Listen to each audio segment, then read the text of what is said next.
Congress party 2023 ఎన్నికల మేనిఫెస్టోలో auto డ్రైవర్లకు ఇచ్చిన హామీలను వెంటనే నెరవేర్చాలని డిమాండ్ చేస్తూ మహాలక్ష్మి పథకం అమలైన తర్వాత రాష్ట్ర వ్యాప్తంగా 80 మంది ఆటో డ్రైవర్లు ఆత్మహత్యలకు పాల్పడ్డారని, వారి కుటుంబాలను రాష్ట్ర ప్రభుత్వం ఆదుకోవాలని డిమాండ్ చేస్తూ ఆటో యూనియన్ జేఏసీ ఆధ్వర్యంలో జరుగుతున్న ఆటో రథయాత్ర ఏప్రిల్ 25న మెదక్ జిల్లా నర్సాపూర్ నియోజకవర్గంలో ప్రారంభమై నేడు నర్సంపేటకు జేఏసీ రాష్ట్ర అధ్యక్షులు మంద రవికుమార్ నాయకత్వంలో చేరుకోవడం జరిగింది. ఈ కార్యక్రమంలో బీఆర్టీయూ జిల్లా అధ్యక్షులు గోనె యువరాజ్, టౌన్ అధ్యక్షుడు తేజావత్ సాయి, మల్లంపల్లి అడ్డా అధ్యక్షులు పూజారి బాబు, మాదన్నపేట రోడ్ అడ్డా అధ్యక్షులు రవికుమార్, జీవన్, రఘు, సాయి, పవన్, మణిదీప్ తదితరులు పాల్గొన్నారు. మంది దాకా ఆటో డ్రైవర్లు రాష్ట్ర వ్యాప్తంగా వివిధ కారణాలతో ఆత్మహత్య చేసుకునేటువంటి పరిస్థితి ఉంది.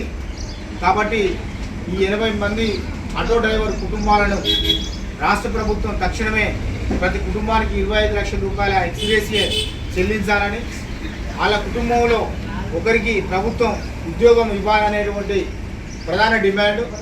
దాంతో పాటుగా మహాలక్ష్మి పథకానికి మనం వ్యతిరేకం కాకపోయినా 2023 కాంగ్రెస్ పార్టీ ఇచ్చిన ఎన్నికల మేనిఫెస్టోలో ప్రతి ఆటో డ్రైవర్కి సంవత్సరానికి 12,000 రూపాయల వృత్తి ఇస్తామని చెప్పేసి అన్నారు. దాన్ని ఈ మహాలక్ష్మి పథకం పెట్టారు కాబట్టి సంవత్సరానికి 12,000 రూపాయలు అనేది ఇప్పుడు దేవుడెరుగు.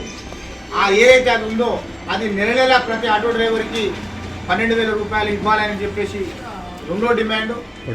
మూడో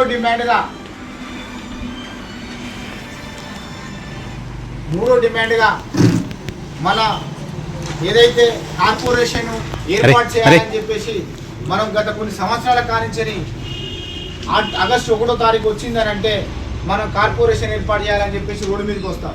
అలాంటి కార్పొరేషన్ కూడా ఏర్పాటు చేస్తామని రాష్ట్ర ప్రభుత్వం ఎన్నికల ముందు చెప్పింది.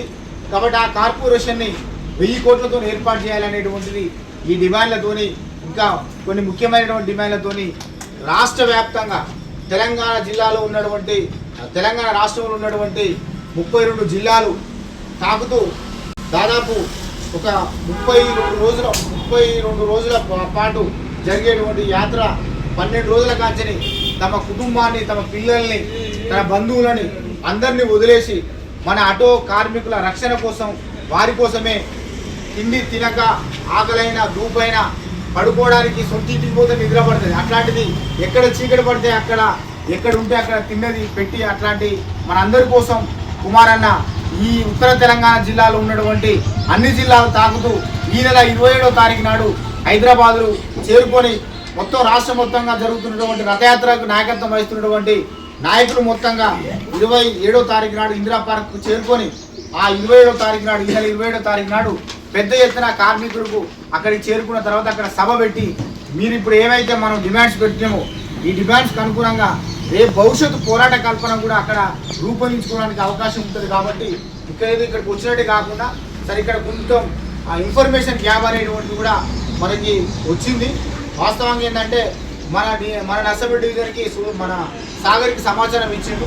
సాగర్ పూర్తి స్థాయిలో సమాచారం ఇవ్వకపోవడం వల్ల దాదాపు పాపం అన్న 1 గంటకు వచ్చి అప్పటి నుంచి వెయిట్ చేస్తా ఉన్నాడు. మళ్ళీ నెక్కొండ వర్ధనపేట కూడా ఇక్కడే ఈరోజే సభలు ఉన్నాయి. కాబట్టి వేచి చూసినటువంటి అందరికీ మన యూనియన్ వైపు నుంచి సాధారణంగా స్వాగతం శాలువ ద్వారా పూలమాల వేసి ఫస్ట్ సత్కరించాల్సిందిగా మన ఈ కార్యక్రమానికి చేసినటువంటి లోకల్ ఆటో యూనియన్ అడ్డా అధ్యక్షుడు సాయి, అదేవిధంగా మల్లంపల్లి యూనియన్ అడ్డా అధ్యక్షుడు పూజారి బాబన్న, అదేవిధంగా మన మాదన్నపేట రోడ్డు అధ్యక్షుడు అయినటువంటి రవీందర్ గారిని అన్నకు పూలమాల వేసి సాధారణంగా ఈ యాత్రకు నర్సంపేటకు స్వాగతం పలకవలసిందిగా కోరుతా ఉన్నాం.